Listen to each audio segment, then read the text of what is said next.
Lahat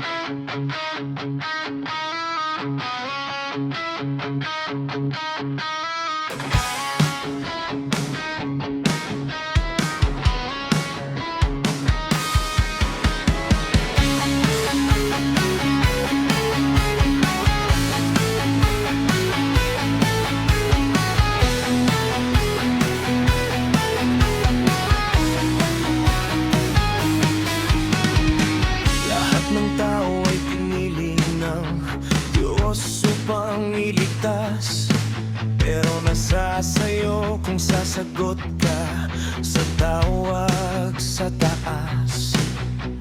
Ikaw, ako ay may karapatan upang maligtas, dahil ang pag-ibig ng Diyos ay walang wakas.